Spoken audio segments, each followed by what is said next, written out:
একবার এক আনসারি সাহাবীর খেজুর বাগানে বিষ্ণু ইসলাম ঢুকলেন। এক উট এসে কাঁদতে লাগলো বিষ্ণু ইসলামের কাছে। বিষ্ণুনবী আদর করে দিলেন। কানে কানে কি যেন বললো। বিষ্ণু ইসলাম সাহাবাদের বললেন, তোমরা জানো সে কি বলেছে? সে বলেছে যে তার মনিব তাকে দিয়ে কাজ করায় অনেক, কিন্তু খাবার দেয় না।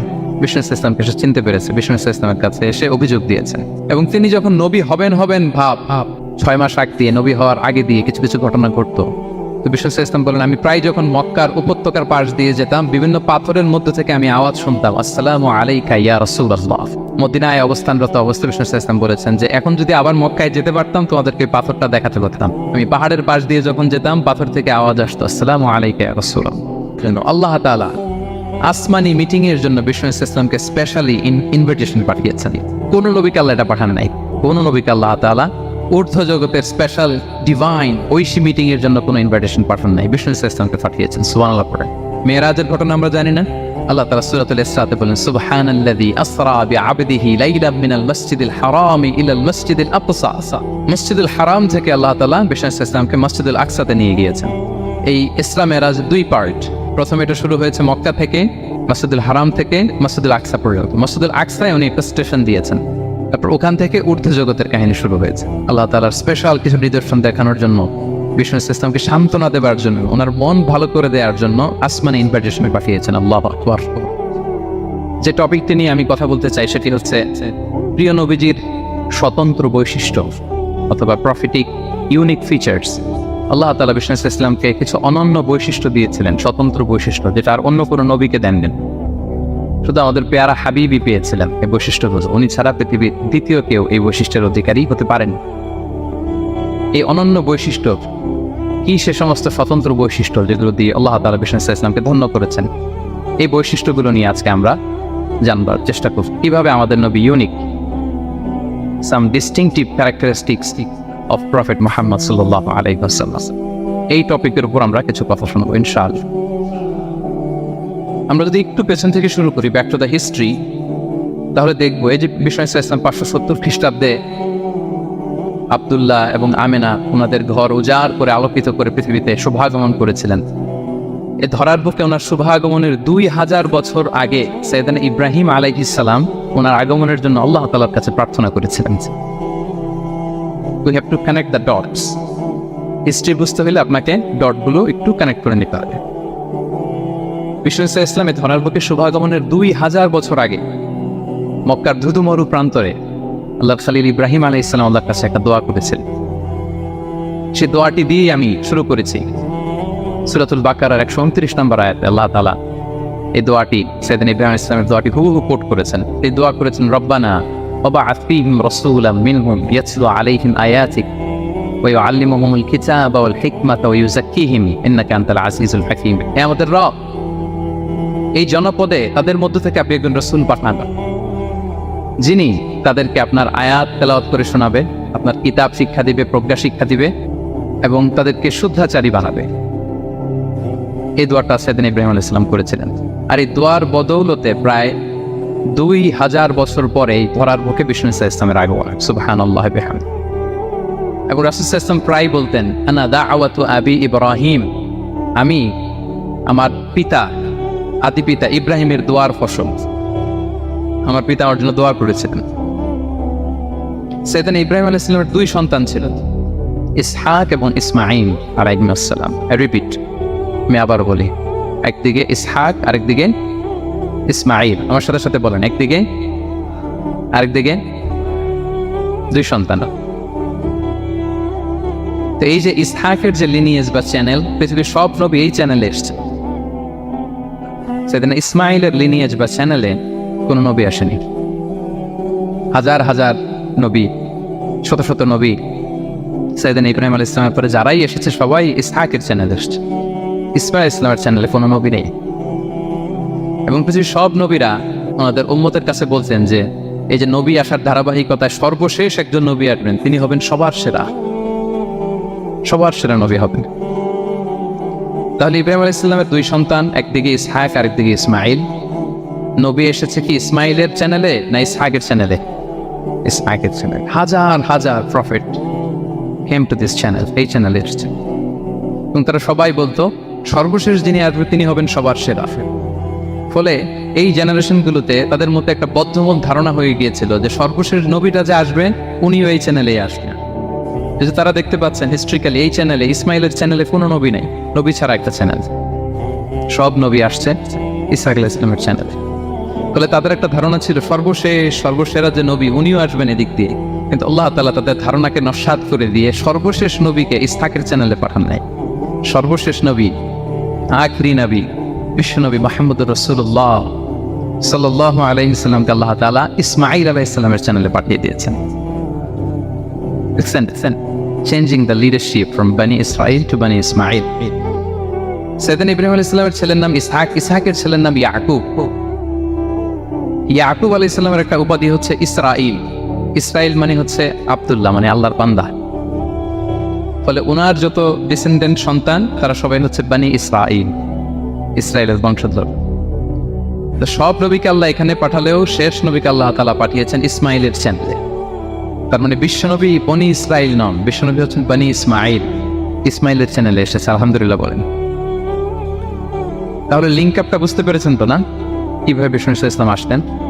রাসূল ইসলাম প্রায় এভাবে বলতেন যে আনা দাওয়াতু আবি ইব্রাহিম, আমি আমার পিতা ইব্রাহিমের দোয়ার ফসল। তিনি দোয়া করেছিলেন মক্কার ধুধু প্রান্তরে যে আল্লাহ এই জনপদে একজন নবী দিও। ওনার দোয়ার 2000 বছর পরে আল্লাহ তাআলা এই দোয়া কবুল করেছেন।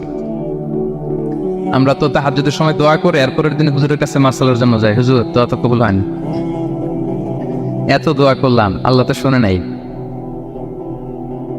1 মাস দোয়া করে অস্থির হয়ে যায়। এরপর অনেকে বলে হুজুর কাবার গিলাফটা ধরে দোয়া করেছে, কই কিছু তো পাইলাম না। দেখেন সাইয়েদনা ইব্রাহিম আলাইহিস সালাম দোয়া করেছিলেন সেই কবে, তার 2000 বছর পরে আল্লাহ তাআলা এই দোয়াটা কবুল করেছেন। তো দোয়া যদি কবুল না হয় অস্থির হওয়া যাবে? আওয়াজ করে বলেন, অস্থির হবেন আপনারা? না, অস্থির হওয়া যাবে না, ভরসা রাখুন আল্লাহর উপর। তো বিষ্ণু বলতেন আনা দাওয়াতু আবি ইব্রাহিম, আমি আমার পিতা ইব্রাহিমের দোয়ার ফসল। আবার বলতেন বিশারাতু আখি ঈসা, আমি আমার ভাই ঈসার সুসংবাদের ফসল। রাসূল সাল্লাল্লাহু আলাইহি ওয়াসাল্লামের ইমিডিয়েট আগের যে নবী ঈসা আলাইহিস সালাম, উনি এসেই বলে দিয়েছিলেন যে ইয়াতি মিন বাদি ইসমুহু আহমদ, আমার পরে এক নবী আসবে তার নাম হবে আহমদ। তাহলে দেখেন বিষ্ণু নবী যে আসতেছে এটা অ্যানাউন্সমেন্টের জন্য আল্লাহ একজন নবী পাঠাই দিয়েছে। হি ইজ কামিং, বিষ্ণু স্টেটাস বুঝতে পারছেন? হি ইজ কামিং, উনি আসতেছেন এটা বলার জন্য আল্লাহ একজন নবী পাঠাই দিয়েছেন, জিসাস ক্রাইস্টকে, ঈসা আলাইহিস সালামকে পাঠিয়েছেন। তো রাসূল সাল্লাল্লাহু আলাইহি ওয়াসাল্লাম বলতেন বিশারাতু ঈসা, আমি ঈসার সুসংবাদের ফসল। আবার বলতেন ওয়া রুইয়া উম্মি আমিনা, আমি আমার মা আমিনার স্বপ্নের ফসল। রাসূল সাল্লাল্লাহু আলাইহি ওয়াসাল্লামের মা আমিনা যখন কনসিভ করেছেন রাসূল সাল্লাল্লাহু আলাইহি ওয়াসাল্লামকে পেটে, তিনি মাঝে মাঝে স্বপ্নে দেখতেন যে ওনার পেট থেকে একটা আলো বের হয়ে পারস্য সিরিয়ার প্রাসাদগুলোর মধ্যে ঝলকানি দিচ্ছে। নূর আদাআত মিনহু উসুর আশ-শাম, শাম দেশের প্রাসাদগুলোকে আলোর ঝলকানি দিচ্ছে। এটা হচ্ছে একটা আলামত যে বিষ্ণু ঈসা ইসলামের শিক্ষা, ওনার ডমিনেশন গোটা বিশ্বব্যাপী ছড়িয়ে যাবে। সুবহানাল্লাহ বিহামদিহি। তাহলে আমরা হিস্ট্রিটাকে কানেক্ট করে নিলাম। বিষ্ণু বলতেন আমি আমার পিতা ইব্রাহিমের দোয়ার ফসল, ঈসা আলাইহিস সালামের সুসংবাদের ফসল, আমার মা আমিনার স্বপ্নের ফসল। এবার সামনের দিকে যাই, কি কি স্বতন্ত্র বৈশিষ্ট্য দিয়ে আল্লাহ তাআলা বিষ্ণু ঈসা ইসলামকে পৃথিবীতে পাঠিয়েছেন। প্রিয় ভাইরা, কোরআনে অনেক নবীর কথা আল্লাহ তাআলা বলেছেন এবং বিভিন্ন সময়ে বিভিন্ন নবীদেরকে আল্লাহ তাআলা নাম ধরে ডাক দিয়েছেন। কি ধরে? যেমন আদম আলাইহিস সালামকে আল্লাহ নাম ধরে ডাক দিয়েছেন, ইয়া আদম, এই আদম, ইয়া আদম উসকুন আনতা ওয়া যাওজুকাল জান্নাহ, হে আদম তুমি আর তোমার বউ জান্নাতে থাকুন, হে আদম, এই আদম ডাক দিয়েছেন না? না, কথা বুঝতেছেন? মূসা আলাইহিস সালামকে আল্লাহ নাম ধরে ডেকেছেন, ওমা তিলকা বিয়ামিনিকা ইয়া মূসা, এই মূসা হাতে কি, নাম ধরে ডেকেছেন। ইব্রাহিম আলাইহিস সালামকে আল্লাহ নাম ধরে ডেকেছেন, ওয়া নাদাইনাহু আইয়া ইব্রাহিম, হে ইব্রাহিম বলে আমি তোমাকে ডাকলাম। বিষ্ণু ঈসা ইসলামকে আল্লাহ তাআলা এত মর্যাদা দিয়েছেন, কোরআনের কোথাও অন্য নবীদের মতো আল্লাহ তাআলা বিষ্ণু নবীর নাম ধরে ডাকেন নাই। যখনই ডেকেছেন বলেছেন ইয়া আইয়ুহান নবী, হে সম্মানিত নবী। যখনই অ্যাড্রেস করেছেন বলেছেন ইয়া আইয়ুহার রাসূল, হে সম্মানিত রাসূল। সুবহানাল্লাহ বলেন। 4 জায়গায় বিষ্ণু ঈসা ইসলামের নাম এসেছে কোরআনে মুহাম্মদ নামে, আর এক জায়গায় আহমদ। এই 4 জায়গায় মুহাম্মদ যে উল্লেখিত হয়েছে, একটি জায়গায়ও নাম ধরে ডাকেন না, বরং ওনার রিসালাত, ওনার নবুয়তের বর্ণনা দিয়েছেন। যেমন মুহাম্মাদুর রাসূলুল্লাহ সাল্লাল্লাহু আলাইহি ওয়াসাল্লাম। মুহাম্মদ হচ্ছেন আল্লাহর রাসূল, এটা একটা কোরআনের আয়াত, এখানে নাম ধরে ডাকছে। মুহাম্মদ হচ্ছেন আল্লাহর রাসূল, এখানে কি নাম ধরে ডাকা হয়েছে? না। ওমা মুহাম্মাদুন ইল্লা রাসূল ক্বাদ খালাত মিন ক্বাবলিহির রুসুল। মুহাম্মদ রাসূল ছাড়া কেউ নন, তার আগে এরকম অনেক রাসূল পৃথিবী থেকে চলে গিয়েছে। এই আয়াতে নাম ধরে ডাকছে? না। 4 বার মুহাম্মদ শব্দটা কোরআনে উল্লেখিত হয়েছে, একবারও নাম ধরে ডাকেনি। সুবহানাল্লাহ পড়েন। আর একবার উল্লেখিত হয়েছে আহমদ, যেটা ঈসা আলাইহিস সালামের ভাষা, ইয়াতি মিন বাদি ইসমুহু আহমদ, আমার পরে এক নবী আসবে, তার নাম হবে আহমদ। তাহলে দেখেন বিষ্ণু ইসলামকে আল্লাহ তাআলা এত সমীহ করেছেন, এত সম্মান দিয়েছেন, এত মর্যাদা দিয়েছেন যে কোরআনে কোথাও অন্য নবীদের মতো আল্লাহ তাআলা বিষ্ণু নবীর নাম ধরে ডাকেন নাই। যখনই ডেকেছেন ইয়া আইয়ুহান নবী, ইয়া আইয়ুহার রাসূল, হে সম্মানিত রাসূল, হে সম্মানিত নবী। আলহামদুলিল্লাহ বলেন। এরপর বিষ্ণু ইসলাম বলতেন আনা সাইয়্যিদু ওয়ালিদি আদম, আমি হচ্ছি আদম আলাইহিস সালামের যত সন্তান পৃথিবীতে আসবে সবার লিডার। সুবহানাল্লাহ বলবেন না? আনা সাইয়্যিদু ওয়ালিদি আদম, আমি আদম আলাইহিস সালামের যত সন্তান আসবে, I am the leader of the all sons of আদম, আদমের সব সন্তানের লিডার হব আমি এই পৃথিবীতে। তিনি লিডার। এবং বিষ্ণু বলেন আল্লাহ তাআলা যখন সব কিছু সৃষ্টি করলেন, পুরো খালকে যখন সৃষ্টি করলেন, 2টা ভাগ করলেন, ভালো আর খারাপ। আমি মুহাম্মদ সাল্লাল্লাহু আলাইহি ওয়াসাল্লামকে আল্লাহ তাআলা ভালোর মধ্যে ঢুকায় দিলেন। এই ভালো মানুষগুলোর মধ্যে থেকে আল্লাহ অনেকগুলো গোত্র নির্বাচিত করলেন, আমাকে সবচেয়ে শ্রেষ্ঠ গোত্রে ঢুকায় দিলেন। এই গোত্রগুলোর মধ্যে অনেকগুলো বাড়ি আছে, সবচেয়ে শ্রেষ্ঠ বাড়িতে আল্লাহ তাআলা আমাকে ঢুকায় দিলেন। সুবহানাল্লাহ ওয়া বিহামদিহি। আরেক বর্ণনায় এসেছে যে আল্লাহ তাআলা ইসমাঈল আলাইহিস সালামের বংশধরদের মধ্য থেকে কেনানাকে সিলেক্ট করেছেন, কেনানার মধ্য থেকে আল্লাহ কুরাইশকে সিলেক্ট করেছেন, কুরাইশের মধ্য থেকে আল্লাহ তাআলা বনু হাশিমকে সিলেক্ট করেছেন। বিষ্ণু ইসলাম কিন্তু হাশিমি খানদান, কুরাইশের মধ্য থেকে তিনি বনু হাশিমকে সিলেক্ট করেছেন, আর বনু হাশিমের মধ্য থেকে আল্লাহ তাআলা আমাকে সিলেক্ট করেছেন। সুবহানাল্লাহ ওয়া বিহামদিহি। এবং তিনি বলতেন ওয়া আনা হামিলু লিওয়াইল হামদি ইয়াউমাল কিয়ামাতি ওয়া তাহতাহু আদম, কিয়ামতের দিন আমি প্রশংসার পতাকা নিয়ে দাঁড়িয়ে থাকবো কিয়ামতের ময়দানে, আর ওই পতাকার নিচে স্বয়ং আদম আলাইহিস সালাম থাকবে, ওনার হাতে থাকবে প্রশংসার পতাকা। প্রিয় ভাই, তাহলে 1 নম্বর পেয়ে গেলাম, ওনার অনন্য বৈশিষ্ট্য হচ্ছে উনি সাইয়্যিদু ওয়ালদি আদম, পৃথিবীতে যত মানুষ এসছে সবার লিডার হবেন তিনি, হি ইজ দ্য লিডার। তিনি কি? সবাই বলুন তিনি কি? আচ্ছা, লিডারের কাজ কি বলেন তো? অনেক লিডার আছে আমাদের সামনে, ভবিষ্যৎ লিডার, মাশাআল্লাহ তাবারাকাল্লাহ। Leader is someone who knows the way, shows the way and goes the way. নেতা হচ্ছে সে জানে কোন রাস্তায় সে চলবে এবং সে অন্যকে রাস্তা দেখাতে পারে এবং সবাইকে নিয়ে ওই রাস্তায় চলে। He is the leader. আচ্ছা, লিডার যদি কথা বলতে না পারে, এটা লিডার? এই নেতা, এটা কি? সে লিডার হতে পারবে না। নেতাকে বক্তব্য করতে জানতে হয়, স্পষ্ট ভাষায় কথা বলতে জানতে হয়, ঠিক কিনা বলেন? আমরা যদি দেখি যে রাসূল সাল্লাল্লাহু আলাইহি ওয়াসাল্লামের এই কোয়ালিটি ছিল কিনা, বক্তব্য দেওয়ার পারঙ্গমতা ছিল কিনা। রাসূল সাল্লাল্লাহু আলাইহি ওয়াসাল্লাম বলতেন উতিতু জাওয়ামিউল কালিম, আল্লাহ তাআলা আমাকে জাওয়ামিউল কালিম দিয়েছেন। জাওয়ামিউল কালিম মানে কি? তিনি বলতেন কম, এটার অর্থ বেশি। কথা বলতেন 1-2 শব্দের, কিন্তু এটার যে দোতনা, এটার যে আবেদন, এটা মানুষের হৃদয়ে অনেক বড়, অনেক বেশি। সুবহানাল্লাহ। সে 1500 বছর আগে বলে গিয়েছেন, আজও আমরা শুনে অবাক হই, ঠিক কিনা বলেন? উতিতু জাওয়ামিউল কালিম, এটা বিষ্ণু ইসলামের একটা ইউনিকনেস, আর কাউকে আল্লাহ এটা দেননি। অল্প বলতেন, মানুষের হৃদয়ে টাচ করে ফেলতেন। সুবহানাল্লাহ। তিনি ছিলেন সর্বমর্ম বাচনভঙ্গির অধিকারী, যা বলতেন concise in wording but comprehensive in meaning. শব্দে এটা ছোট, কম, কিন্তু ভেরি কম্প্রিহেন্সিভ। বোঝায়, ব্যাখ্যা, এক্সপ্লেনেশন এটার অনেক বেশি। ভেরি প্রিসাইজ এন্ড ক্লিয়ার, যা বলতেন প্রিসাইজ এন্ড ক্লিয়ার। কতটা প্রিসাইজ এন্ড ক্লিয়ার? আম্মাজান আয়েশা বলেন, ওনার স্ত্রী কি বলেন, আমাদের আম্মাজান শোনেন। তিনি বলতেন লাউ আত্তাহু লাআতু লা আহসাহু। বিষ্ণু ইসলাম এত প্রিসাইজ এন্ড ক্লিয়ার বক্তব্য দিতেন, কেউ যদি গুনতে চাইতো দেখি কয়টা বাক্য বলছে, গোনা যেত। কেউ যদি গুনতে চাইতেন এখানে কয়টা শব্দ ছিল, তাও গোনা যেত। ওনার বক্তব্যে কয়টা বাক্য, কয়টা শব্দ, এটা গোনা যেত, কারণ ছোট বক্তব্য দিতেন। আমরা তো লম্বা চড়া বক্তব্য না দিলে হয় না। অল্পতে শেষ করলে বলে হুজুর কি বললেন, ওয়াজ তো করলেন না। অল্পতে শেষ করলে বলে মন ভরে নাই, আরেকটু বলেন। বিষ্ণু ইসলাম বলেন কিয়ামতের আলামত হচ্ছে খুতবাকুম তাওয়িলা ওয়া সালাওয়াতুকুম কাসীরা। কিয়ামতের আগে তোমাদের বক্তব্য লম্বা হয়ে যাবে, নামাজ খাটো হয়ে যাবে। নামাজ খাটো, বক্তব্য লম্বা না, বক্তব্য হইতে হবে ভেরি প্রিসাইজ এন্ড ক্লিয়ার। তাহলে আম্মা জান আয়েশা বলেন এত সুন্দর প্রিসাইজ এন্ড ক্লিয়ার বক্তব্য দিতেন, গুনতে চাইলে গোনা যেত। কি বলেছেন? সুবহানাল্লাহ বলি সবাই। আবার তিনি বলতেন ইয়াতাকাল্লামু বিকালামিন বাইয়িন ফাসফাস, খুব সুস্পষ্ট কথা বলতেন বিষ্ণু ইসলাম। ইয়াতাহাফফাযুহু মান জালাসা ইলাইহি, এত স্পষ্ট আশেপাশে যারা শুনতো সহজেই মুখস্থ করে ফেলতে পারত। যে সাহাবারা এত হাদিস বর্ণনা করেছে কিভাবে? কারণ ভেরি প্রিসাইজ এন্ড ক্লিয়ার, শুনলেই মুখস্থ হয়েছে। আমরা নবীরা তো হাদিস বলতে পারি কিভাবে? Very precise and clear. কারো কথা তো মনে থাকে না, ওনার কথা মনে থাকে কি করে? ভেরি প্রিসাইজ এন্ড ক্লিয়ার, শুনলে মনে রাখা যায়।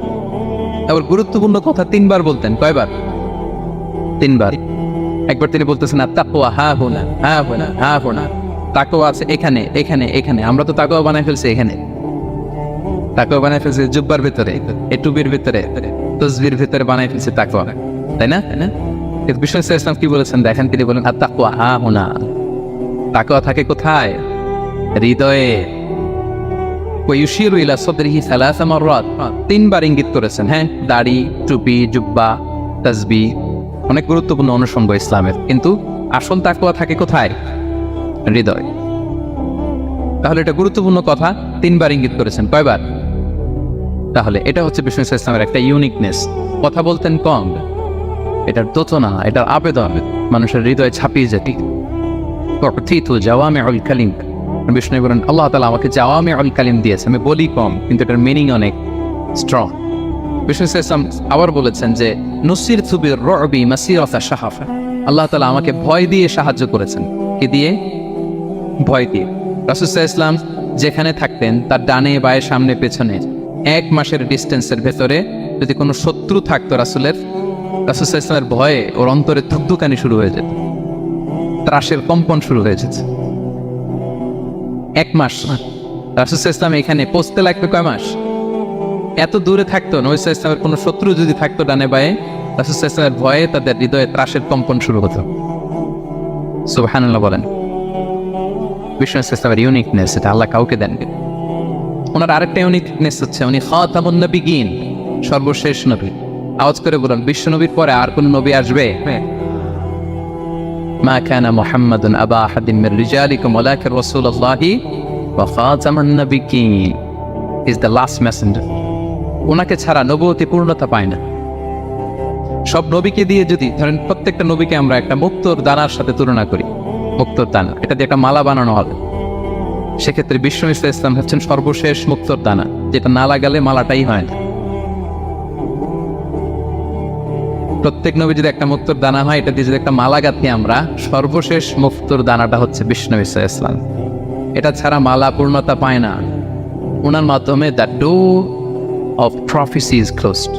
আর কোনো নবী আসবেন না। তিনি বলতেন লা নবিয়্যা বা'দি ওয়ালা রাসূল, আমার পরে কোনো নবীও নাই, কোনো রাসূলও নাই। তবে লাউ কানা বা'দি নাবিয়্যুন লাকানা উমর, আমার পরে নবী হওয়ার যোগ্যতা যদি কারো থাকে, আমার ওমরের সেই যোগ্যতা আছে। এখন যদি কেউ দাবি করে আমি নবী, কি করবেন? সহিহ মুসলিমের বর্ণনায় খুব চমৎকার একটা উপমা বিষ্ণু ইসলাম দিয়েছেন। সেটা বলেছেন আমার আর আমার আগের নবীদের দৃষ্টান্ত হচ্ছে এরকম একটা প্রাসাদের ন্যায়। খুব চমৎকার একটা লোক একটা প্রাসাদ বানিয়েছে, এত চমৎকার, চোখ ধাঁধানো, আই ক্যাচিং। যেই এই প্রাসাদটা দেখে সবাই অবাক হয়, এত সুন্দর প্রাসাদ। এই প্রাসাদে খুঁত ধরার মতো কিছু নেই একটা জায়গা ছাড়া, সেটা হচ্ছে প্রাসাদের কোনো একটা দেয়ালে গাঁথনিতে একটা ইট দেয়া হয় না, সামহাউ মিসিং, একটা ইটের টুকরা মিসিং। বলে বাইরে থেকে ঠান্ডা বাতাস ঢুকে একটু অসুন্দর লাগে। তো সবাই প্রাসাদটা ভিজিট করে বলে এত সুন্দর প্রাসাদ, কোনো ভুল হয় না, শুধু একটা জায়গায় ছাড়া এই একটা ইট পড়ে না এখানে, এইটা দিলে পুরো প্রাসাদটা পূর্ণ হয়ে যেত।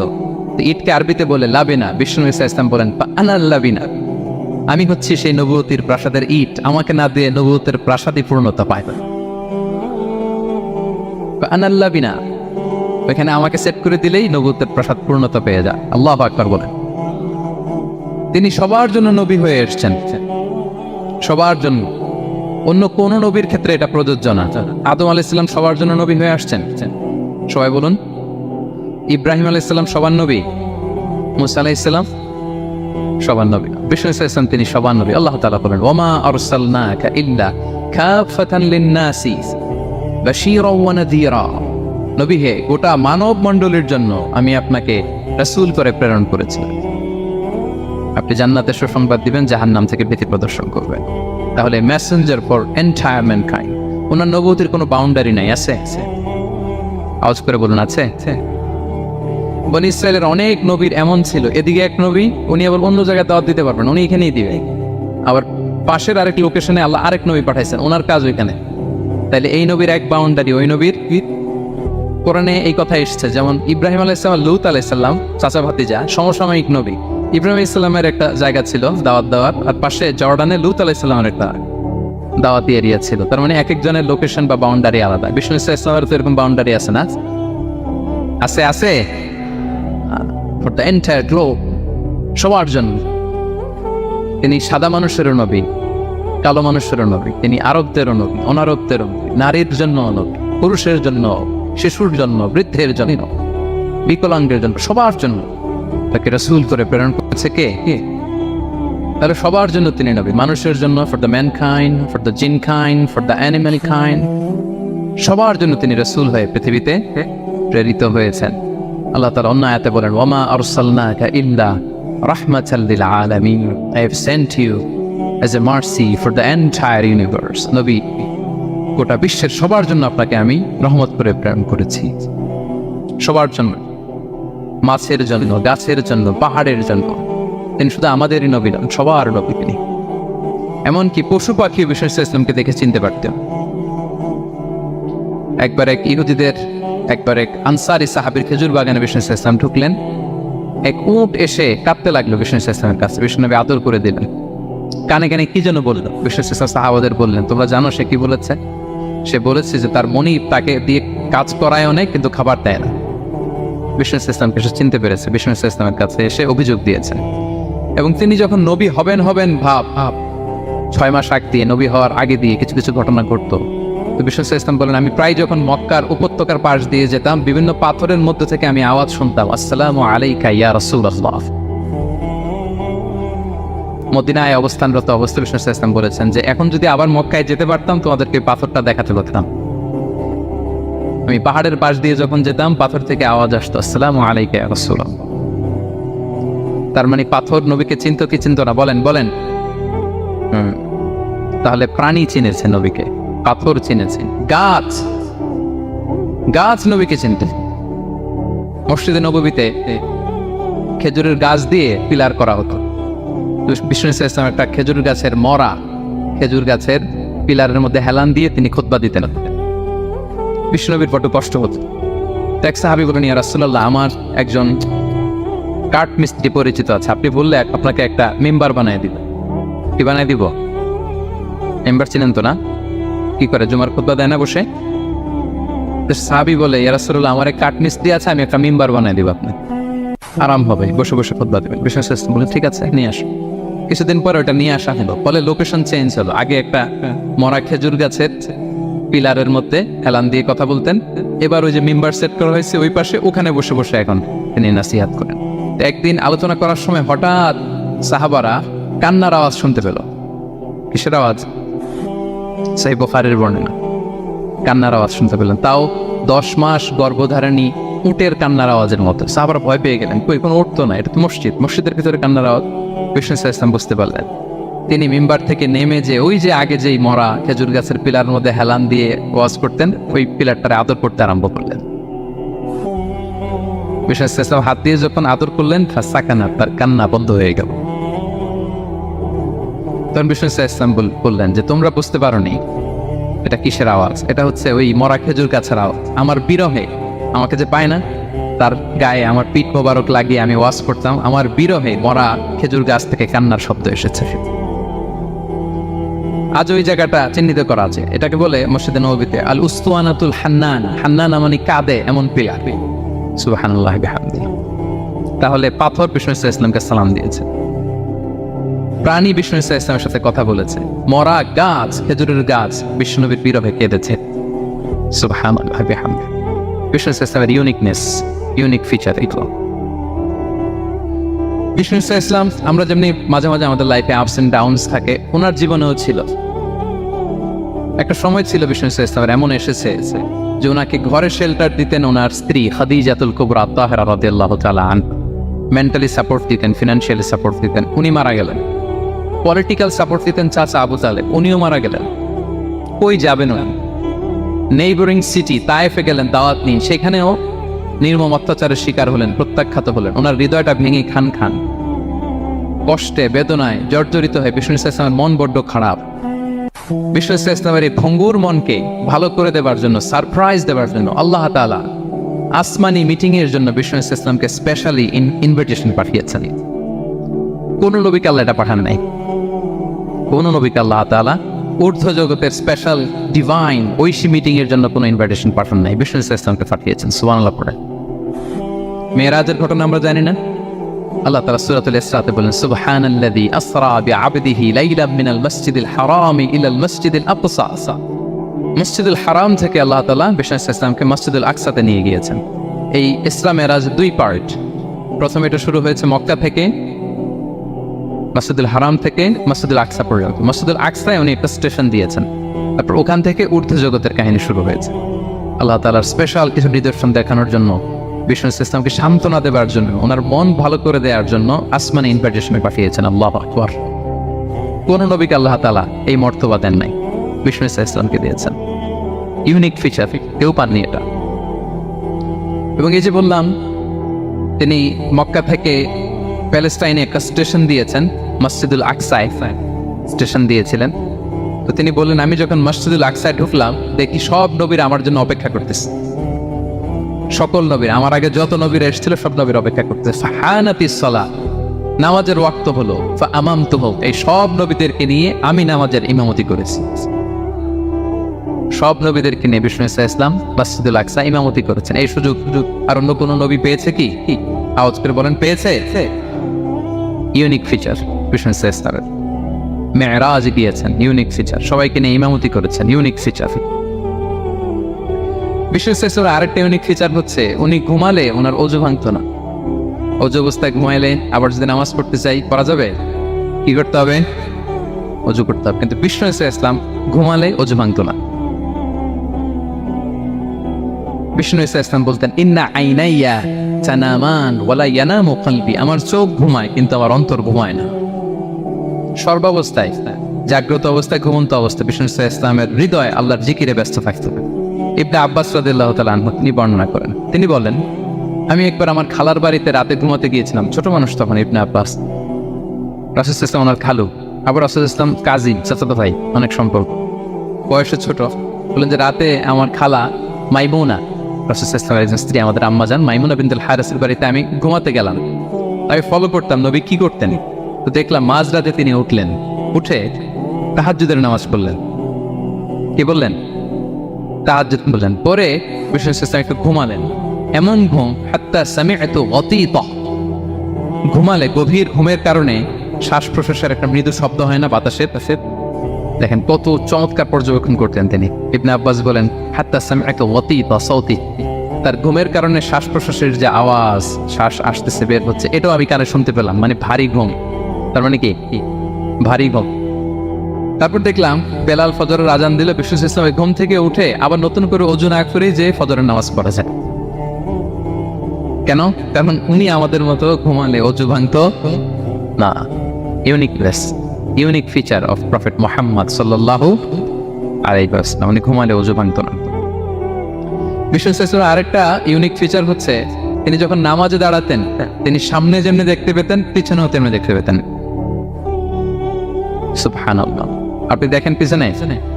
হ্যাঁ, আচ্ছা। গাড়িতে বসলে অবশ্যই যে ক্যামেরা লাগায় দেখা যায় এখন, না? রাসূল ইসলাম সামনে কেবলায় যেরকম দেখতেন পেছনেও দেখতেন। তো তিনি সাহাবাদেরকে প্রায় বলতেন, এই কাতার সোজা করো, কারণ ইন্নী লা আরাকুম ওয়ারাআ যাহরি, আমি সামনে যেমনি দেখি পেছনেও কিন্তু দেখি। তিনি পিছনেও দেখতেন। আরেক বর্ণনা এসেছে, ইন্নী ইমামুকুম, খবরদার আমি তোমাদের ইমাম। ফালা তাসবিকুনি বিররুকুই ওয়ালা বিসসুজুদ, আমার আগে কেউ রুকু সিজদা করো না। ইমামের আগে রুকু করলে নামাজ হবে? ইমাম সিজদায় যায়নি, আপনি আগে চলে গেছেন, তা আপনি ইমাম হয়ে গেছেন, হবে? নামাজ হবে? রাসূল সাল্লাল্লাহু আলাইহি ওয়াসাল্লাম বলেন, খবরদার আমার আগে রুকু সিজদা করো না, খবরদার করো না, আমি কিন্তু দেখি। ফা ইন্নী আরাকুম মিন আমামি ওয়া মিন খালফি, সামনে যেমনি দেখি পেছনেও দেখো। সুবহানাল্লাহ। এটা ওনার একটা ইউনিকনেস, আল্লাহ তাআলা স্পেশালি বিষ্ণু ইসলামকে এটা দিয়েছেন। এবার বিষ্ণু ইসলামের আরেকটা ফিচার বলি। বিষ্ণু ইসলামের পিঠ মোবারকে দুই কাদের মাঝখানে মাহরুন নবুয়া, দ্য সিল অফ প্রফেসি ছিল, নবুয়তের সিল লাগানো ছিল। আল্লাহ, এটাকে বলে মাহরুন নবুয়া, দ্য সিল অফ প্রফেসি। তিনি যে নবী, এটার সিল ছিল। তাওরাত এবং ইনজিলে এই কথাটা এসছে যে শেষ নবীকে চিনার একটা মাধ্যম হচ্ছে ওনার পিঠে দুই কাঁধের মাঝখানে দ্য সিল অফ প্রফেসি পাওয়া যাবে, নবুয়তের চিহ্ন। আল্লাহু আকবার। এটা অনেক সাহাবারা দেখেছেন এই চিহ্নটা। এটার সাইজ কতটুকু? কান্নাহু বাইদাতু হামাম, কবুতরের ডিমের যে সাইজ ওই সাইজ। কবুতরের ডিম যেরকম ছোট হয় ওই সাইজের। আচ্ছা, অন্য হাদিসে এসেছে কাজিররিল হাজালা, এরকম ছোট্ট ডিমের সাইজের। অনেক সাহাবারা এটা দেখেছেন। সালমান আল ফারিসি রাদিয়াল্লাহু তাআলা আনহু, উনি মুসলিমই হয়েছেন এই দৃশ্য দেখে। সালমান আল ফারিসি রাদিয়াল্লাহু আনহু, উনি আরব মানুষ ছিলেন না, নন আরব ছিলেন, পার্সিয়ান, ফার্সিতে কথা বলতেন, মানে ইরান থেকে এসেছিলেন।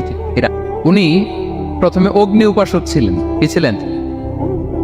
অর্থাৎ ওই যে জরাথুষ্ট যারা আগুন দেখলে এরা পূজা করে, আগুনের পূজা যারা করে, জরাস্ট্রানিয়ান, এই ধর্মে বিশ্বাসী ছিলেন। আগুনের পূজা করতেন ইরানে। তিনিও আগুনের পূজা করে, তার বাবাও আগুনের পূজা করে। তো একদিন বাবা একটা কাজে পাঠিয়েছে, ওই কাজ করতে যেয়ে সে খ্রিস্টানদের গির্জা ক্রস করতেছিল।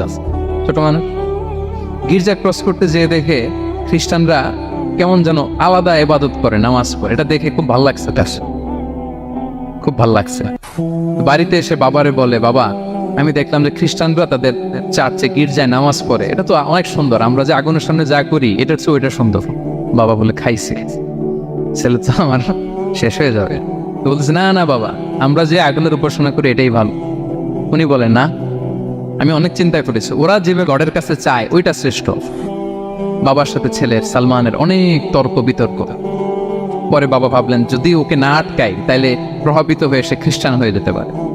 তো ঝগড়া তর্ক বিতর্ক শেষে তার পিতা তাকে শেকলবন্দি করলো। কি করলো? পায়ে শেকল লাগায় রাখছে।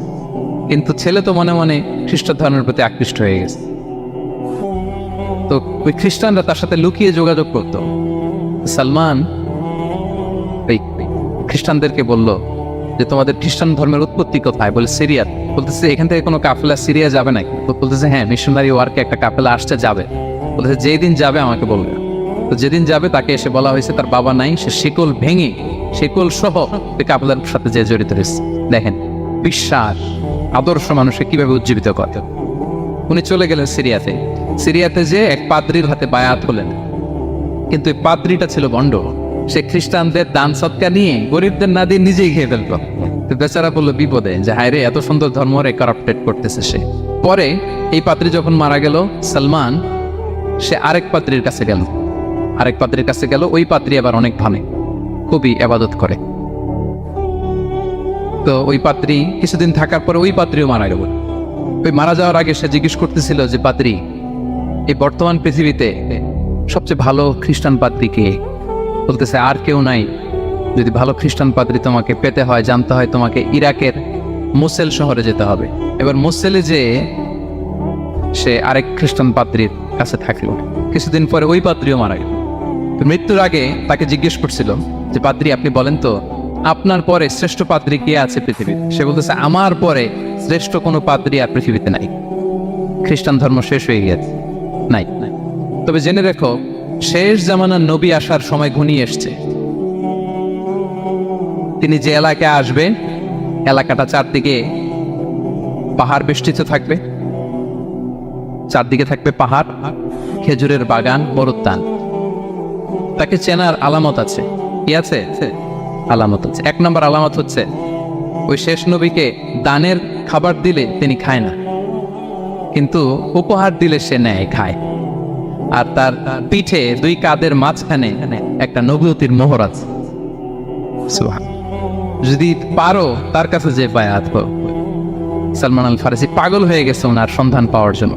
কিভাবে যাবে? তো উনি কিছু ছাগল পালতেন। একটা কাফেলা তিনি পেলেন, যে কাফেলা আরব কাফেলা, বনু কালবের কাফেলা আরব দেশে যাচ্ছে। তাদের সাথে তিনি চুক্তি করলেন যে আমার যত ছাগল আছে এই ছাগলগুলো তোমাদের দিয়ে দিব, তোমরা কি ওই এলাকায় আমাকে পৌঁছে দিবা? তারা বললেন হ্যাঁ পৌঁছে দেব। সব ছাগল দিয়ে দিলেন, রওনা হইলেন ওই এলাকায়। মাঝপথে তারা তার সাথে জুলুম করলো, অন্যায় আচরণ করলো, তাকে দাস হিসেবে বিক্রি করে দিল ইহুদিদের কাছে। ওয়াদি আল কোরআন নামে একটা জায়গা আছে, ওখানকার এক ইহুদির কাছে বিক্রি করে দিল। সে ইহুদির কাছে দাস হিসেবে থাকতে আরম্ভ করলো। অনেকদিন পরে মদিনার পূর্ব নাম কি দেখি কে বলতে পারে? হ্যাঁ মাশাআল্লাহ, এই তো মদিনার পূর্ব নাম হচ্ছে ইয়াসরিব। তো ইয়াসরিবের এক ইহুদি, বনু কুরাইজার ইহুদি, সে আসছে ওয়াদি আল কোরাতে তার কাজিনের কাছে। এসে দেখে নতুন এক দাস পাইছে, বলছে আমি কিনবো, তুমি কিনতে চাও? তার কাছে বিক্রি করে দিল। তখন ইয়াসরিবের ওই ইহুদি বনু কুরাইজার সালমান আল ফারিসিকে নিয়ে ইয়াসরিবে চলে গেল। সুবহানাল্লাহ। মদিনার আগের নাম কি? বিশ্বনবী ইসলাম মক্কা থেকে হিজরত করে কিছুদিন পরে কই যাবেন? সত্যের অনুসন্ধানে যদি আপনি হন, সত্য আপনি পাবেনই, সত্যের কাছে আপনি পৌঁছাবেন, এতে কোনো সন্দেহ নেই। দেখেন বিশ্বনবী ইসলাম ওই এলাকায় আসবেন, আসার আগে আল্লাহ তাআলা সালমানকে নিয়ে ওখানে পৌঁছাই দিচ্ছে। তিনি ওখানে থাকলেন, দীর্ঘদিন থাকলেন, খেজুর বাগানে তিনি কাজ করেন আর অপেক্ষা করেন যে কবে বিশ্বনবী ইসলাম আসবেন। একদিন তিনি খেজুর গাছের উপরে কাজ করতেছেন, হঠাৎ ইহুদিরা বলা বলি করতেছে আজকে ওই মক্কা থেকে কোন এক লোক নাকি আসছে কুবা পল্লীতে, সবাই বলে সে নাকি নবী, সবাই বলে সে নাকি কি। এই কথা শুনে উনি খুশিতে ওই খেজুর গাছ থেকে ধপাস করে নিচে পড়ছে। নিচে পড়ে মালিককে বলতেছে কে আসছে কে আসছে। এই কথা শুনে মালিক রেগে মেগে তাকে মারতে আরম্ভ করলো যে তোমার জেনে কি লাভ, যাও এখান থেকে। তার মানে সুবহানাল্লাহ, সালমান ফারিসি তিনি জেনে গেলেন যে বিশ্বনবী ইসলামের আগমন ঘটেছে। আপনারা জানেন যে হিজরতের যে রুটটা, বিশ্বনবী ইসলাম সরাসরি ইয়াসরিবে বা মদিনায় না ঢুকে প্রথমে কুবাতে ঢুকেছিলেন, কুবা পল্লীতে কিছুদিন ছিলেন, মসজিদে কুবা নির্মাণ করেছেন। তো তিনি তো সত্যের সন্ধানী হয়ে পাগল, আল্লাহর কাছে সবসময় দোয়া করতেন, আল্লাহ সেই আখির জামানার নবীর সন্ধান যেন আমি পাই। সালমান আল ফারিসি রাদিয়াল্লাহু তাআলা আনহু ওই যে তার পাদ্রীর শিখিয়ে দেয়া যে আলামত, তিনি দেখলেন ঠিকই তো ইয়াসরিবের দুই দিকে হাররা আছে, মানে পাহাড় বেষ্টিত, আবার খেজুরের বাগান আছে। এবার তিনটা যে আলামত দিয়েছিল ওই আলামত চেক করার জন্য কিছু খেজুর নিয়ে কুবায় চলে গেলেন। কুবায় যেয়ে দেখেন বিশ্বনবী ইসলাম সাহাবাদের নিয়ে বসা। তো তিনি বিশ্বনবী ইসলামের পরিচিত হয়ে বললেন এই যে কিছু সাদাকার খেজুর আমি আপনার জন্য এনেছি, নেন। বিশ্বনবী ইসলাম বললেন ওই যে ওদেরকে দাও, ওই যে গরিব সাহাবা ওদেরকে দাও। বিশ্বনবী ইসলাম খেলেন, সে মনে মনে বলতেছে এই তো একটা পেয়ে গেছে, একটা পেয়ে গেছে। উনি কিন্তু খায় নাই, ধরেও নাই, বলতেছে যে ওদেরকে দাও, দিল, সাহাবারা খেল। এরপর বিশ্বনবী ইসলাম কুবা থেকে মদিনায় চলে গেলেন। তখন মদিনার নাম হয়নি, ইয়াসরিবে গেলেন। এবার কিছুদিন পরে আরো কিছু খেজুর নিয়ে সালমান রাদিয়াল্লাহু তাআলা আনহু বিশ্বনবী ইসলামের কাছে গেলেন। এবার যে বললেন কিছু খেজুর আমি উপহার হিসেবে আপনার জন্য এনেছি, আপনি কি গ্রহণ করবেন? বিশ্বনবী ইসলাম বললেন অবশ্যই গ্রহণ করবো। বলেই তিনি একটা নিয়ে খেতে শুরু করলেন, খেলেন এবং বিতরণ করলেন। এবার তো সালমান মহা খুশি, এই তো পেয়ে গেছে দুইটা সাদাকার খেজুর, বলেছে ধরেও নাই, খায় নাই। যখনই বললাম উপহার খেয়েছে। এবার বাকি রইল কয়টা? সেটা কি? নবুয়তের সিলমোহর, দ্য সিল অফ প্রফেসি। এটা তো দেখা এত সহজ না, যদি এদিকে থাকে জামা পরে থাকলে দেখা যাবে। তো এটার জন্য প্রায় যায়, কিন্তু ব্যাটে বলে হয় না, ট্রাই করে কিন্তু দেখা যায় না। একদিন তিনি গেলেন এবং এটার জন্য তো পিছে পিছে থাকতে হবে, কি বলেন? কথা নেই বার্তানে হুট করে পিছু পিছু ঘোরা যায় নাকি কারো? একদিন একটা উপলক্ষ তৈরি হলো, সেটা কি? বিশ্বনবী ইসলাম এক সাহাবী মারা গেলেন বাকিউল গারকাদে, মানে যেটাকে আমরা জান্নাতুল বাকি বলি, ওই কবরস্থানে ওই লাশ নিয়ে যাচ্ছে, সবার সাথে সাথে বিশ্বনবী ইসলামও যাচ্ছে। তো এখন তো একটা সুযোগ, পিছনে পিছনে যাওয়া যায়, কি বলেন? এইবার সালমান এসে পিছু ছাড়া না, নবীজির পিছনে পিছনে যায়। কিন্তু স্বাভাবিক যাওয়ান একটা আছে সিম্পলি হাঁটা, এরকম না, একবার এদিকে যায়, একবার ওদিকে যায়, একবার এদিকে যায়। আর কোনো সাহাবারা মনে মনে ভাবে ঘটনা কি, এরকম করে কেন লোকটা? কিন্তু বিশ্বনবী ইসলাম তো জানেন কেন এরকম করতেছেন, ঠিক কিনা বলেন? বিশ্বনবী ইসলাম সেদিন দুইটা চাদর পরেছিলেন, একটা নিচে আর একটা উপরে, নিচে লুঙ্গি আর একটা চাদরটা দিয়ে গা ঢেকেছিলেন। তো বিশ্বনবী ইসলাম ইচ্ছে করে পিঠের চাদরটা একটু নিচের দিকে নামালেন, যাতে করে সে যেটা খুঁজতেছে ওটা দেখে ফেলে। বিশ্বনবী ইসলাম চাদরটাকে একটু করে নিচে নামালেন, নামানোর সাথে সাথে তিনি দেখলেন দ্য সিল অফ প্রফেসি, মাহরুন নবুয়া। দেখার সাথে সাথে সালমান আল ফারিসি চিৎকার দিয়ে বিশ্বনবীকে জড়িয়ে ধরলেন এবং ওই জায়গাটাতে দুই ঠোঁট দিয়ে চুমু খেলেন, কাঁদতে শুরু করলেন। বিশ্বনবী ইসলাম বললেন কেন কাঁদো তুমি? এতক্ষণ আমি আপনাদেরকে যা শোনালাম, সালমান পুরো ঘটনাটা বিশ্বনবী ইসলামের কাছে বর্ণনা করলেন। বললেন ইয়া রাসূলুল্লাহ, এই জন্য কাঁদি, আমি ছিলাম অগ্নি উপাসক, সত্যের সন্ধানে আমি খ্রিস্ট ধর্ম গ্রহণ করেছি। তিন খ্রিস্টান পাদ্রী শেষ করে সর্বশেষ যে ভালো পাদ্রীটা উনি বলছে যে উনি মরার পরে আর কেউ ভালো পাদ্রী নাই, আখির জামার পায়গাম্বার আগমনের সময় এসেছে, পাহাড়ি এলাকা চারদিকে খেজুর বাগান এরকম জায়গায় উনি আসবে। আর তিনটা সাইন বলেছে, উনি সাদাকা খায় না, উপহার নেয় খায়, আর তার পিছনে থাকবে মাহরুন নবুয়া, নবুয়তের সিলসিলা। সুবহানাল্লাহ। বিষ্ণু ইসলাম খুশি হলেন, তাকে শাহাদা পড়ালেন এবং বললেন যে তোমার এই দাসত্ব থেকে মুক্তির জন্য কি লাগবে? সে বলে যে আমার চুক্তি হয়েছে 300 খেজুর গাছ লাগবে। কয়শো? বিষ্ণু ইসলাম বললেন, কে আছো তোমাদের ভাইকে সাহায্য করবা? কেউ 20টা, কেউ 30টা, কেউ 40টা। সব সাহাবারা ডোনেট করে 300 খেজুর দিয়ে দিলেন, খেজুরের গাছ হয়ে গেল। আর 40 গ্রাম স্বর্ণ এটাও দিতে হবে। তো কোন এক যুদ্ধে বিষ্ণু ইসলাম একটা ছোট্ট স্বর্ণের টুকরে পেয়েছিলেন, বললেন যাও এটা নিয়ে ওজন দাও, ওজন দিলে দেখবা হয়ে গেছে। ওইটা নিয়ে ওজন দেওয়া হলো, দেখা গেল মুহূর্তে একেবারে সমানে সমানে 40 গ্রাম হয়ে গেছে। সালমান আল ফারিসি রাদিয়াল্লাহু তাআলা তারপর থেকে মৃত্যুর আগ পর্যন্ত বিষ্ণু ইসলামের সাথে ছিলেন, সবগুলো যুদ্ধে অংশগ্রহণ করেছেন। 5ম হিজরিতে ওই যে পরীক্ষা খননের কথা আমরা জানি না, দ্য ব্যাটল অফ ট্রেন্ট, এই বুদ্ধিটা আসছিল সালমান রাদিয়াল্লাহু তাআলার মাথা থেকে। এটা হচ্ছে ওনার ব্রেন চাইল্ড, কারণ আরব দেশে এরকম পরীক্ষা খনন করার ট্রেডিশনই ছিল না। উনি তো আরব দেশের না, আসছে পারস্য থেকে। ওনার এই বুদ্ধি পরামর্শ নিয়ে বিষ্ণু ইসলাম 5ম হিজরিতে পুরো মদিনার চারদিকে খনন করে এই পরীক্ষা করেছিলেন। সুবহানাল্লাহ পড়েন। তাহলে প্রিয় সুধী, মাহরুন নবুয়া বিষ্ণু ইসলামের একটা ইউনিকনেস, অন্য কোনো নবীর ছিল না। বিষ্ণু ইসলামের ছিল কাজিরিল হাজালা, কবুতরের ডিমের মতো পিঠের মধ্যে। বিষ্ণু ইসলাম ইন্তেকালের আগে ওনাকে অপশন দেয়া হয়েছে, নবী আপনি চাইলে থেকে যেতে পারেন আজীবন, আর চাইলে আমার কাছে চলে আসতে পারেন। এই হ্যাভ অপশন। বিষ্ণু ইসলাম তার রবের সাথে সাক্ষাৎকে চুজ করেছেন এবং ইন্তেকালের আগে তিনি পড়েছিলেন, আল্লাহুম্মা গফিরলি ওয়ারহামনি ওয়ালহিকনি বির-রাফিকিল আ'লা। আল্লাহ আপনি আমাকে ক্ষমা করুন, আল্লাহ আপনি আমার প্রতি রহম করুন, আল্লাহ আমি আপনার সান্নিধ্যে যেতে চাই, পৃথিবীতে থাকতে চাই। অপশন দেওয়া হয়েছে। আপনার অপশন দেওয়া হবে?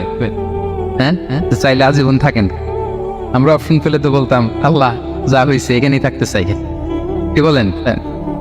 বিষ্ণু ইসলাম বলেছেন ইলা রাফিকিল আ'লা, আল্লাহ আমি আপনার সান্নিধ্যে যেতে চাই। বিষ্ণু ইসলাম ইন্তেকাল করলেন এবং উম্মার জন্য এটা সবচেয়ে বড় ফিতনা এবং পরীক্ষা ছিল। এর চেয়ে বড় কষ্টদায়ক বিষয় ছিল না উম্মার জন্য বিষ্ণু ইসলামের ইন্তেকাল। তিনি যখন ইন্তেকাল করলেন, সাহাবারা পাগলের মতো হয়ে গেল। ওমরে ফারুক উনি বিশ্বাসই করে না, মানে আমার নবী মরতে পারে এটা উনি ভাবতেই পারেন। উনি নাঙ্গা তলোয়ার বের করে বলতে আরম্ভ করলেন, যে বলবে মোহাম্মদ মারা গিয়েছে আমি তার গর্দান উড়িয়ে ফেলব। পরিস্থিতি অত্যন্ত ভয়ানক।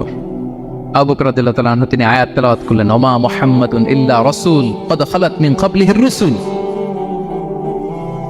মুহাম্মদ রাসূল ছাড়া কিছু নন, তার আগে অনেক রাসূল এভাবে চলে গেছে। তিনি যদি মারা যায় বা শহীদ হয়, তোমরা কি আবার আগের কুফরিতে ফিরে যাবে? এই আয়াত যখন তেলাওয়াত করলেন, ওমর ফারুক হাঁটু গেড়ে বসলেন। তিনি বললেন, এই আয়াত তো আমি আগেও জানতাম, অনেক তেলাওয়াত করেছি, কিন্তু আমার মনে হলো এই মাত্র আয়াতটা নতুন করে শুনলাম, এই মাত্রই বোধহয় কোরআনের এই আয়াতটা নাজিল হয়েছে।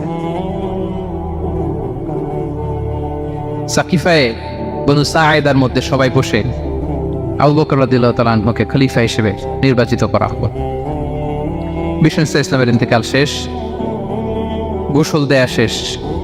আমরা যেমনি মারা গেলে আমাদের জামা খুলে অন্য একটা জামা পরিয়ে গোসল দেয়া হয়, বিষ্ণু ইসলামের ক্ষেত্রে এটা হয়নি। ওনার গায়ের জামা খোলা হয়নি, যেই জামাটা ছিল ওই জামাটার উপরে গোসল দেয়া হয়েছে, ওনার ইউনিকনেস।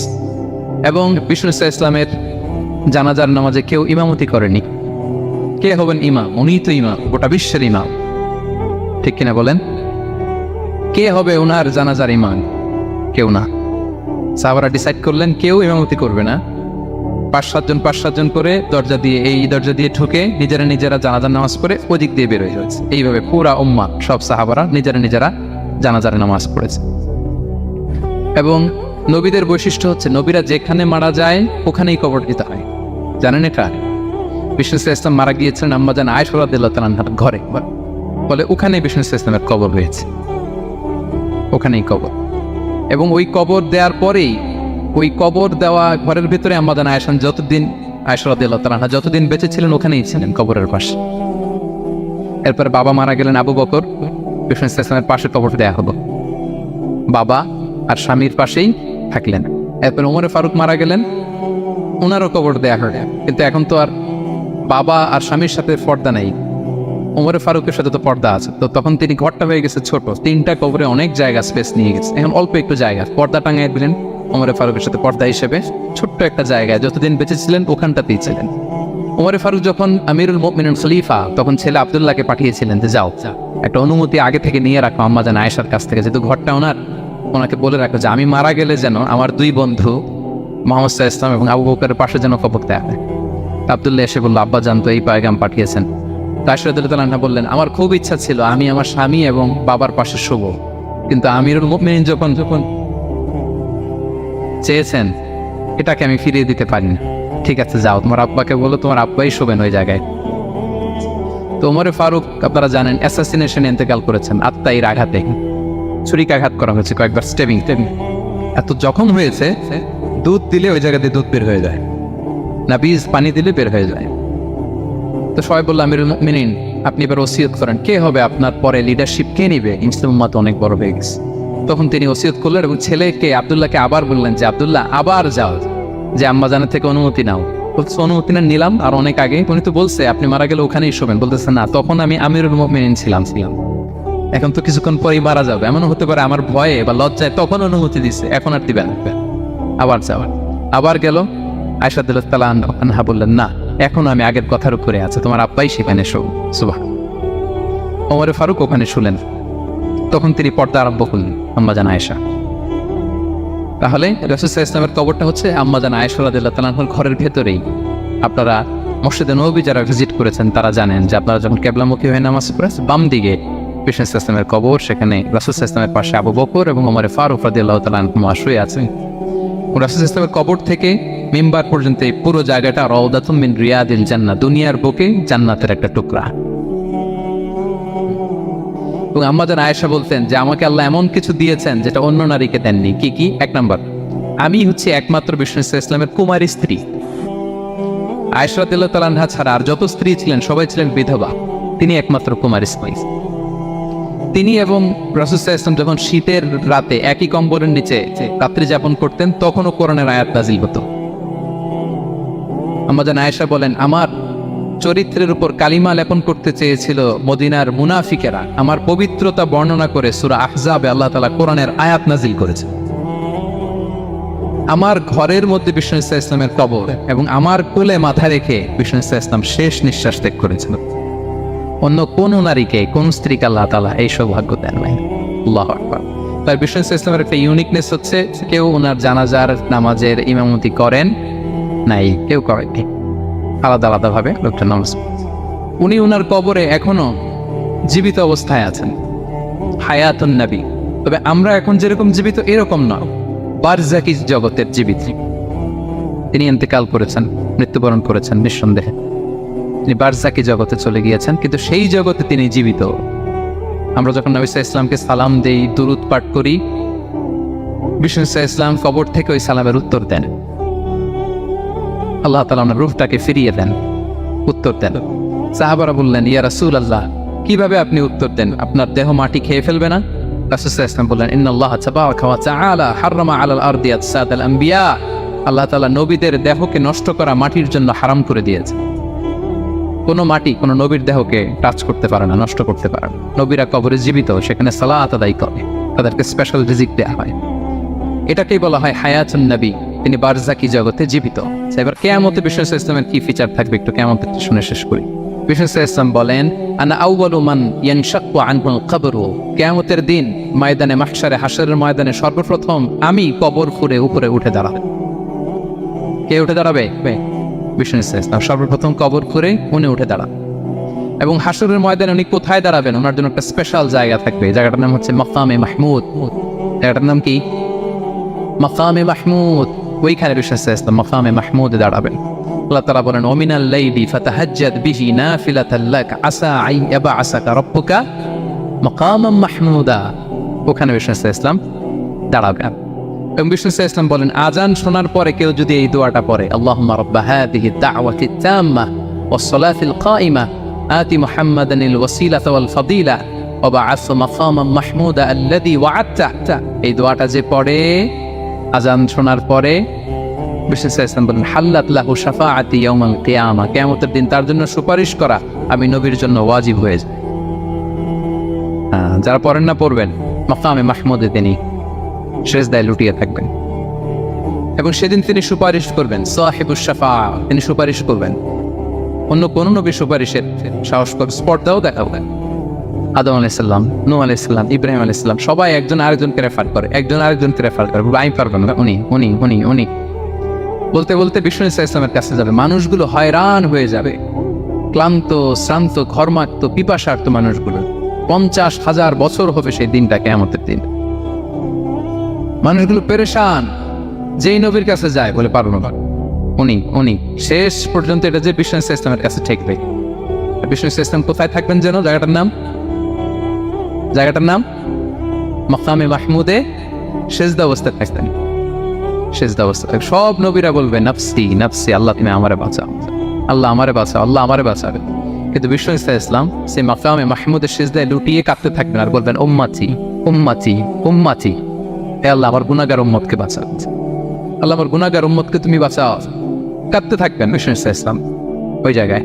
তখন আল্লাহ তাআলা বলবেন ইয়া মুহাম্মদ ইরফা রাসাক, হে মুহাম্মদ মাথা তোলো, কুল তুসমা, আজকে তুমি যা বলবে তাই শোনা হবে, সাল তু'তা, যা চাবে তাই দেয়া হবে, ওয়াশফা তুশাফা, যার জন্য সুপারিশ করা হবে, যার জন্য সুপারিশ তুমি করবে তার জন্যই সুপারিশ কবুল করা হবে।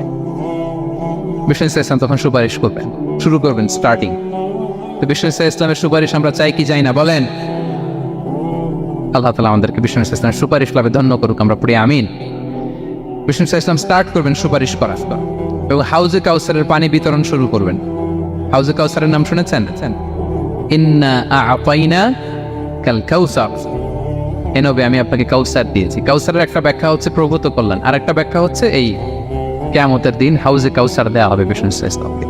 এটা কত বড়? বিষ্ণু ইসলাম বলেন হাউদি মাসিরাতু শাহর, 1 মাসের দূরত্ব। এত বড় চৌবাচ্চা হবে হাউজে কাউসারের চৌবাচ্চাটা। বিষ্ণু ইসলাম বলেন এই মাথা থেকে ওই মাথায় পৌঁছতে 1 মাস লাগবে। 1 মাস, তার মানে সাইজে খুবই ছোট, তাই না? ছোট? আওয়াজ করে বলুন, ছোট না বড়? বিশাল বিশাল বিশাল বিশাল।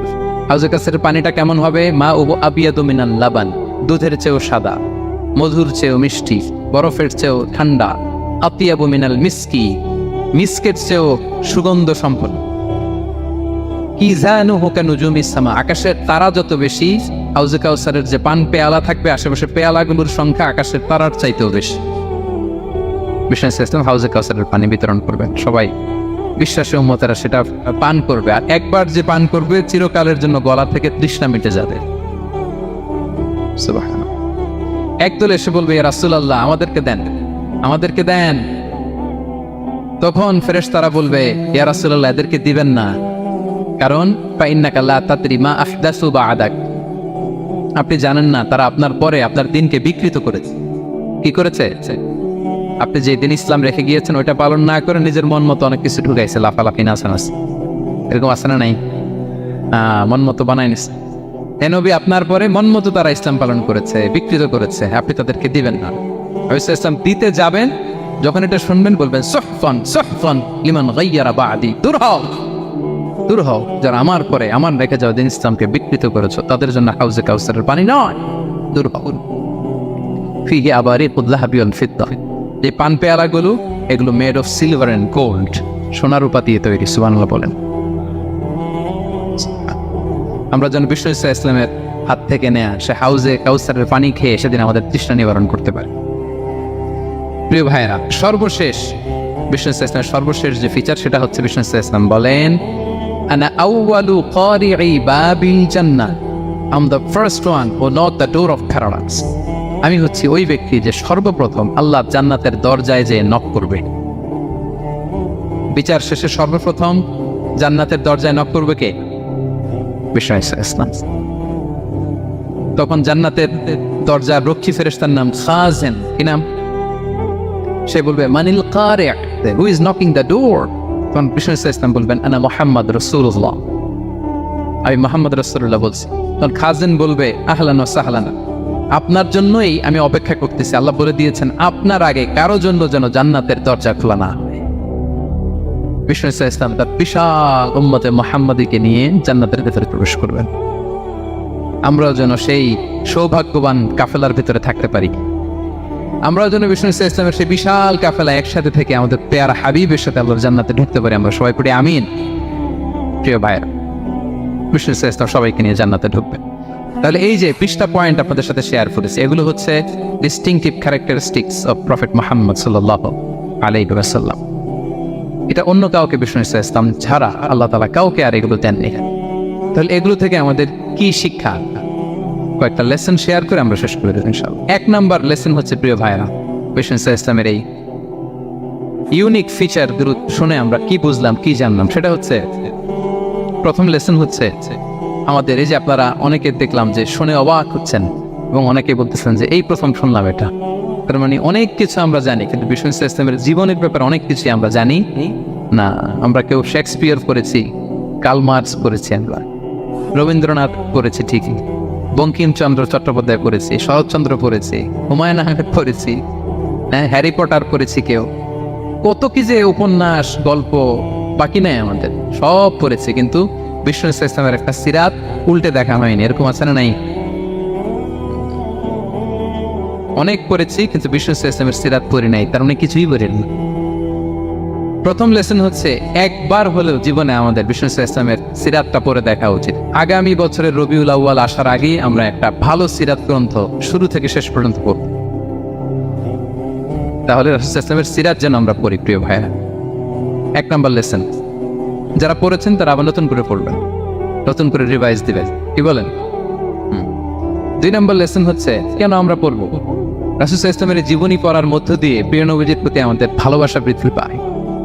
এই যে আজকে এটা শুনে আপনাদের প্রিয় নবী ইসলামের প্রতি আকর্ষণ, ভালোবাসা বৃদ্ধি পেয়েছে না? বলেন, পেয়েছে। সিরাত যখন আপনি পড়বেন আপনি অবাক হবেন, এত চমৎকার জীবনে ছিল আমার প্রিয় নবীজির, ওনার প্রতি ভালোবাসা বৃদ্ধি পাবে। আর নবীর প্রতি ভালোবাসার দরকার আছে না নাই? বলেন, হুব্বুহু আল ঈমান, নবীর প্রতি ভালোবাসা এটা ঈমানের অংশ বা অঙ্গ না, নবীর ভালোবাসাই হচ্ছে ঈমান। নবীর ভালোবাসাটাই কি? ঈমান। আপনার নবীর ভালোবাসা নাই তো আপনার ঈমানই নাই। বিষ্ণু বলেন, লা ইউমিনু আহাদুকুম হাত্তা আকুনা আহাব্বা ইলাইহি মিন ওয়ালাদিহি ওয়া ওয়ালিদিহি ওয়ান নাসি আজমাইন। বিষ্ণু বলেন, সে প্রকৃত মুমিনই হতে পারবে না যতক্ষণ না সে তার সন্তানের চেয়ে, তার পিতার চেয়ে, দুনিয়ার সবকিছুর চাইতে আমি নবীকে যদি বেশি প্রায়োরিটি না, আমি নবীকে যদি সবচেয়ে বেশি ভালো না বাসে, সে মুমিনই হতে পারবে না। তাহলে আমাদের হৃদয় সবচেয়ে বেশি থাকতে হবে বিশ্বনবীর ভালোবাসা, ঠিক কিনা বলেন? এই যে আমরা মুম্বাইতে ভারতের কারা কারা বিশ্বনবীর নামে কটূক্তি করেছে, 12,000 নবী প্রেমিক মার্চ টু মুম্বাই ঘোষণা দিয়েছে, ঠিক কিনা বলেন? এটা হচ্ছে নবীর প্রতি ভালোবাসা, এটাই ঈমান। বিষ্ণু ইসলাম যখন এই হাদিস বললেন যে সবচাইতে যদি আমাকে কেউ ভালো না বাসে সে মুমিন নয়, ওমর ফারুক অবাক হয়ে গেলেন। উনি কিছুক্ষণ আগে বলতেছিলেন যে রাসূলুল্লাহ, আমি আপনাকে সবচাইতে বেশি ভালোবাসি, তবে ইল্লা নাফসি, আমার নিজের আত্মাটারে আমি এর চেয়ে বেশি ভালোবাসি, সবচেয়ে বেশি ভালোবাসি আমার আত্মাটারে, এরপরে ভালোবাসি আপনাকে। রাসূল সাল্লাল্লাহু আলাইহি ওয়াসাল্লাম বললেন, লা ইয়া আমার, তোমার ঈমান এখনো পূর্ণ হয়নি।